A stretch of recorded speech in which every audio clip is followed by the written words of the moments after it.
नमस्कार दोस्तों, आपका स्टेनो सक्सेस में स्वागत है। तो फ्रेंड्स, आप हमारे चैनल पर नए आए हैं तो चैनल को सब्सक्राइब करें और ज़्यादा से ज़्यादा शेयर करें, जिससे और भी दोस्तों को लाभ मिल सके। तो फ्रेंड्स, चलिए डिक्टेशन स्टार्ट होगा 5 सेकंड बाद।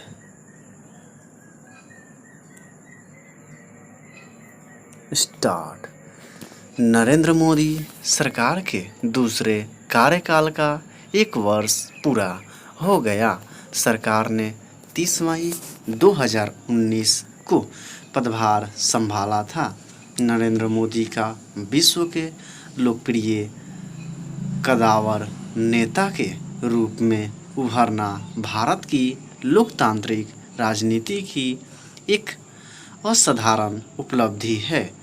हमारी सरकार के पहले कार्यकाल में सुधार, प्रदर्शन और परिवर्तन, रिफॉर्म, परफॉर्म और ट्रांसफॉर्म के लिए किए गए कुछ दूरदर्शी फैसले देखने को मिले थे।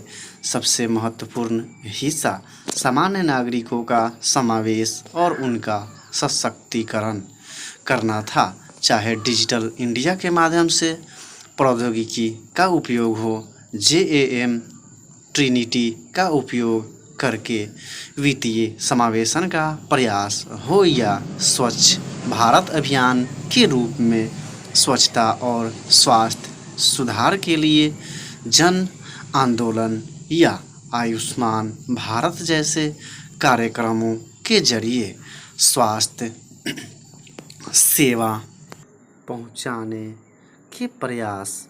हमारे प्रधानमंत्री एक ऐसे नेता के रूप में उभरे जिनमें भारत की रणनीतिक और सुरक्षा हितों की रक्षा का साहस और दृढ़ निश्चय है। भारत को अद्भुत विचारों वाले देश के रूप में मान्यता मिली है। भारत की जनता ने 2019 के आम चुनाव में प्रधानमंत्री नरेंद्र मोदी पर फिर भरोसा जताते हुए उनके नेतृत्व में भाजपा को भारी बहुमत से जिताया। पिछले लगभग 60 वर्षों में ऐसा नहीं हुआ था जब दोबारा चुनाव राष्ट्रीय स्तर पर बड़े पैमाने पर किए गए प्रदर्शन के आधार पर हुए हों। इस नए और भारी भरकम जनादेश के बाद अधिक साहसिक सुधारों और गरीबों के लिए अनेक प्रकार की पहल की गई। PM किसान योजना के अंतर्गत प्रत्येक किसानों को प्रतिवर्ष 6,000 रुपये प्रदान किए गए। किसानों, मजदूरों, व्यापारियों और स्वरोजगार करने वालों के लिए समर्पित पेंशन योजनाएं भी शुरू की गई, ताकि उन्हें सामाजिक सुरक्षा प्रदान की जा सके। भारत के सभी गांवों में बिजली पहुंचाना, 8 करोड़ परिवारों को सब्सिडी वाले LPG कनेक्शन प्रदान करना और समावेश के लिए डिजिटल इंडिया कार्यक्रम हमारी सरकार की कुछ प्रमुख उपलब्धियां हैं। सरकार ने गरीबों को लाभ हस्तांतरित करने का तरीका बदल दिया है। 435 योजनाओं के तहत 11 लाख करोड़ रुपए सीधे लाभार्थियों के बैंक खातों में भेज दिए गए हैं, जिससे 1.70 लाख करोड़ रुपए की बचत हुई है, जो बिचौलियों व फर्जी उपयोगकर्ताओं के पास चला जाता था।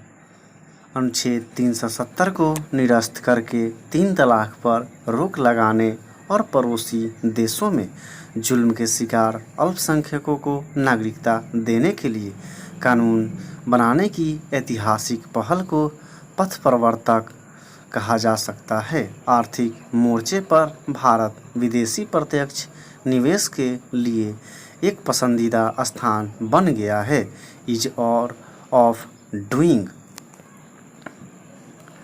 बिजनेस इंडेक्स में 2014 की 142वीं रैंकिंग को सुधार कर 2019 में 63वीं पर लाना भी उल्लेखनीय रहा।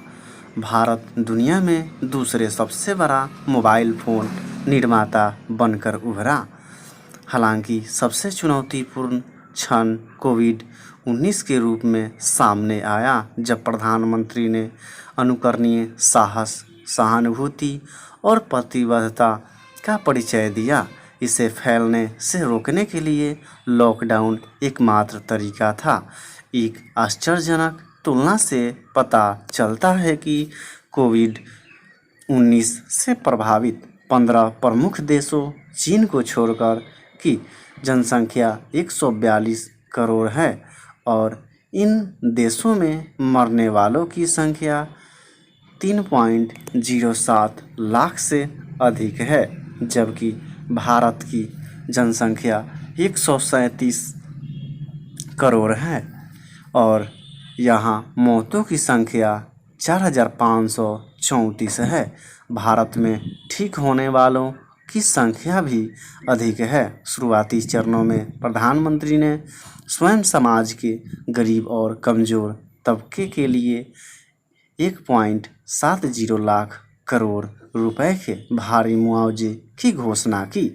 इसमें 80 करोड़ लोगों को 3 महीने के लिए मुफ्त राशन, 20 करोड़ महिला जनधन खाता धारकों को वित्तीय लाभ देना शामिल है। बैंक से सीधे हस्तांतरण द्वारा भेजी गई कुल राशि 52,606 करोड़ रुपए के करीब है। बाद में आत्मनिर्भर भारत के निर्माण के लिए 20 लाख करोड़ रुपए के पैकेज की घोषणा हुई।